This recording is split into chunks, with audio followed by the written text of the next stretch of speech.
Hello, thanks for checking today's video. We're going to be returning to a job that we started probably about 4 months ago, where we were chasing lots of central heating pipe work into a concrete floor of a bungalow, and we're going to be installing a gas carcass, continuing the central heating, and also first fixing a bathroom. So there's been quite a lot of change on this job. Originally it was supposed to have a big extension, and the client did actually ask to have the 10mm plastic push fit put into the walls, but I'm not a big fan of doing that anymore. I used to do that a lot, but to be honest, I just always feel like it's a bit of a bodge, and it's not something that I want to be part of anymore. So we've done it all in copper, and we've put it all in the floor. So we kind of chose the better route, I would have said, for the plumbing with the extension. But now the extension's actually changed, it's probably made it a little bit more awkward than it actually needed to be, but it is still a better job. So I'll explain a bit more when we get in on site. So what we're going to be doing today is meeting up with our old pal Bailey. He's coming to do the gas carcass on his own gas ticket, which is great, and I'm going to continue chasing out the floors and putting in the central heating. So yeah, let's get on site and get our tools all loaded in. If you haven't seen the first part of this job, I'll post it at the end of this one, and if you want to, you can have a recap. So this is a job where we're chasing all the pipe work into the floor for the central heating. Now the point at where we left it was there was an airing cupboard here, and this is our new flow and return that we've put into the floor. That's all now covered up with flooring, and then we use these butylene pipes to temporarily plumb it into the ideal combi boiler that's in the corner of the kitchen.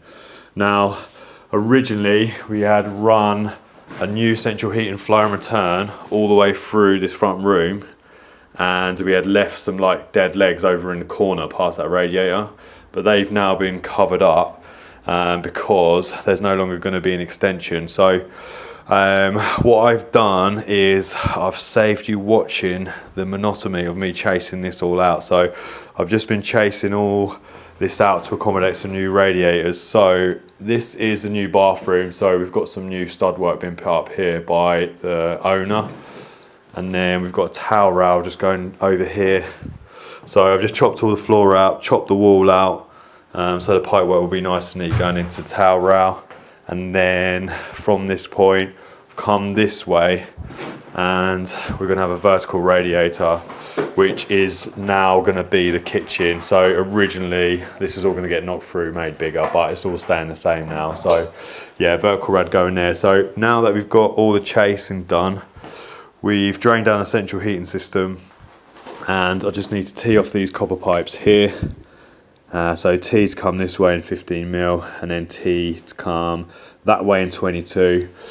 Because of the change of plans, we're now actually going to bring our flow and return into the loft, which to be honest I didn't really want to do, but it's the only way it's going to work without causing too much disturbance.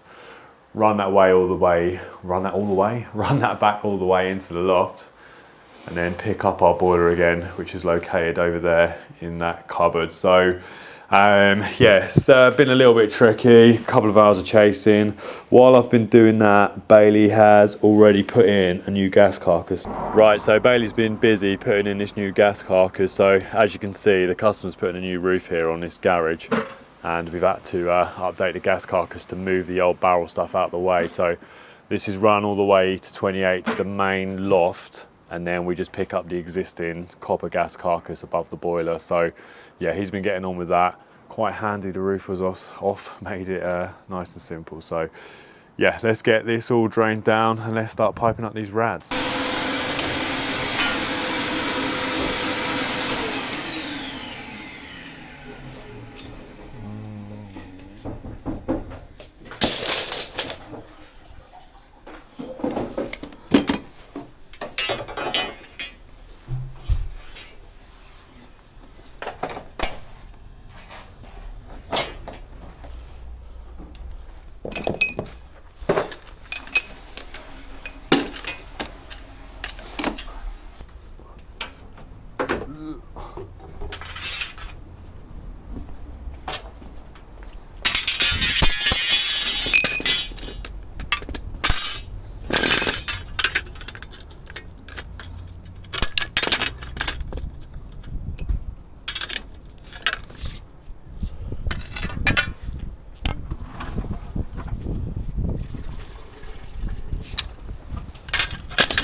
We'll be all right.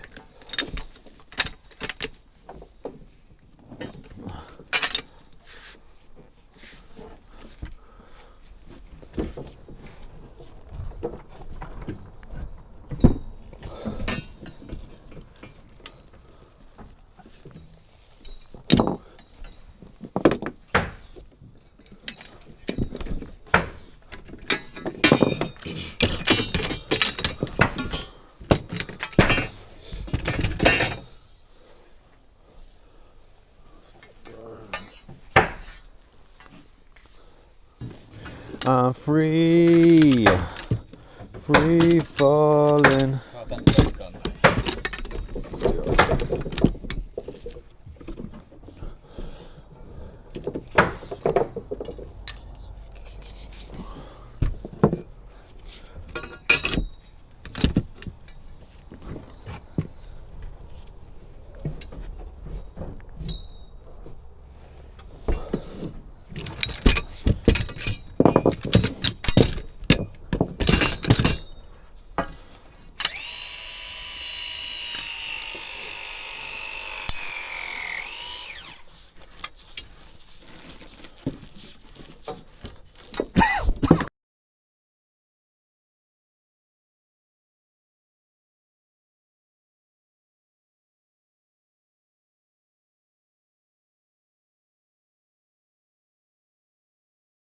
Okay, so I'm moving to the outside of the property now, and because the toilet location's changed, I need to alter the soil stack. So what I've done is I've totally removed the cast iron stack that was coming up here.